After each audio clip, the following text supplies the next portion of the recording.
Okay, well that's all I'm going to show you really.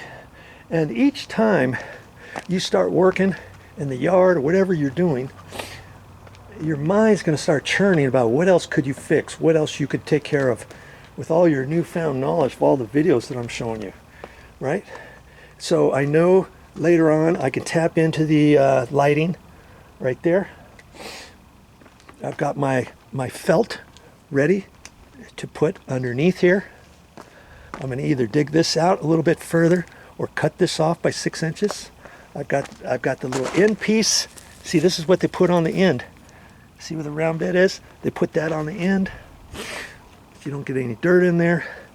And then they put this under. As I put that under, then when I start backfilling, I'm going to have to lift it up, put the dirt underneath it on both sides, you see what I mean? So that it's kind of folded up like a U. And then pack that under there. And then I can take, what I'll have to do is look and see where the gravel is. I've got some gravel and some other gravel here, and I'll start using that as a backfill in there. Okay, and then use all my other backfill and put on here using some of this stuff around the top edges of the pipe. And then when I get ready to cover the entire pipe, if I've got any more of this kind of stuff, I'll do it, or I can use my river rock, you know, over the top of that on however I'm going to do to blend this in. Oh, I'm not done yet, but this is my next step of the project, okay? Because I still have to determine where I want to put the lights. I have to fix all the drip irrigation bubblers wherever they come, and I also took out some old at least 3 bushes out here, and the drip irrigation has to be capped off. Then I have to decide if I want to install some new shrubs or bushes, or maybe one of those pine bushes that's kind of bluish color. I think that might look good in there, and decide where to do all that before I can actually start covering everything with new landscape cloth and all that kind of stuff. So I'm not done by a long shot. I just wanted to show you my progress though.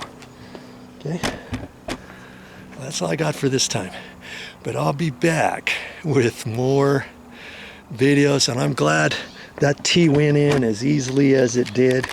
I was kind of sweating there for a second on, okay, how is that going to look? How am I going to get that?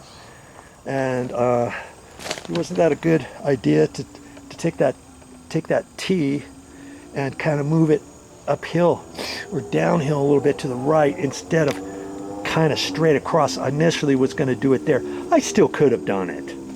You know what I mean? But this is going away from the driveway, away from everything, and it's going in the same direction, and it kind of gives the water a little head start as it's going that way. Because had I come over here, it would have hit there, and the water would have wanted to go both ways at first. And you know, if they had a Y, I could have put a Y in there, but they didn't have one at the store. They had the T, and I made it work, and it looks good. Okay, so I carefully put the rocks and gravel in on both sides. I try to push this over a little bit because I want to compact this a little bit tighter so I can wedge some other stuff up against there to keep this trim tight. And see, this landscape cloth material is porous, okay?